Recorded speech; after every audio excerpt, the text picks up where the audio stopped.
Aldığımız otelin terasından Yalta manzarası. Yalta Kırım. Evet. Yalta limanı.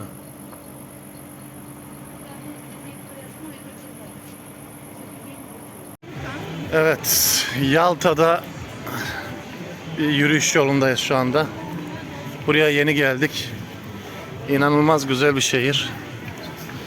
Her yer yemyeşil ve dağlık. Etraf ormanlarla kaplı. Çok turistik bir şehir. Fakat trafiği berbat.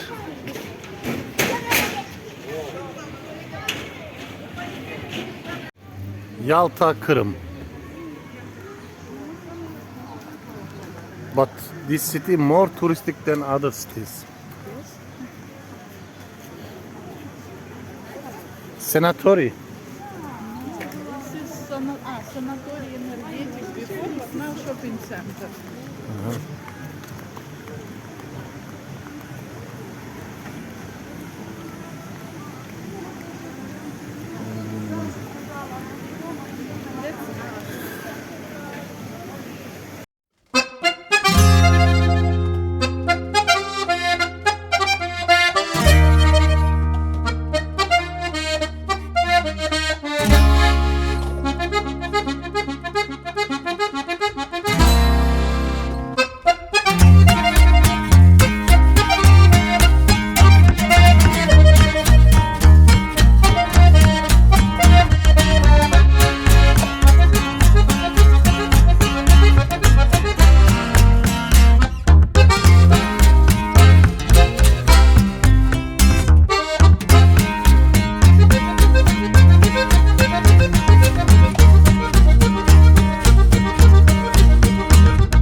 Kırım Yalta'dan selamlar. Ormanların arasında harika bir turistik şehir. Etraf yemyeşil ve tertemiz. Denizin güzelliğine bakın. Manzaranın güzelliğine bakın. Burası Rus soylularının tercih ettiği yazlık bir mekan. Rus çarlarının sarayları burada. Ayrıca belki de Kırım Tatarlarına ait de böyle lüks saraylar var. İnanılmaz güzel bir şehir. Я стою, чтобы жить! Я стою! Давай, куртелый!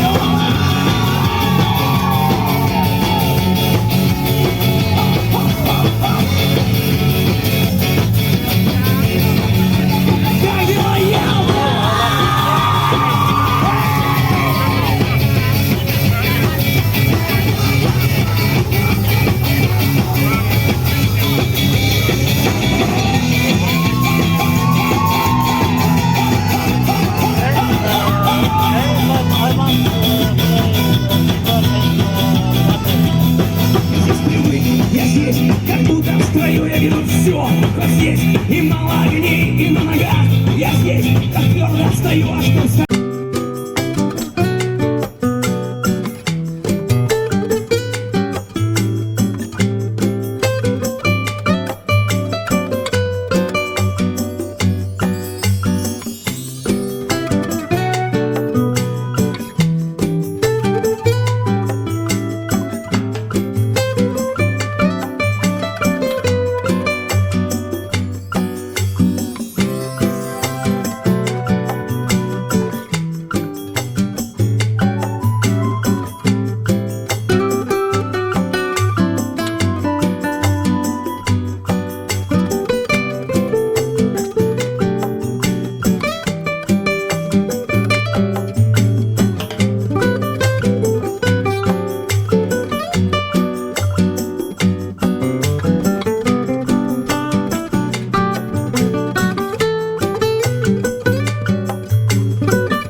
Evet, bu Yalta sahillerinin en ünlü sarayı. Yarın burayı ziyaret edeceğiz. Evet, Sıvalov Palası'nın önünde. Burası Yalta'nın en önemli saraylarından birisi. Birçok saray var bu şehirde. Bu da en önemlilerinden birisi. Yalta'nın sembolü diyebiliriz belki. Evet, Sıvalov Sarayı'nı ziyaret ettim şimdi. 1000 basamaklı merdiveni tırmanıp geri döneceğim.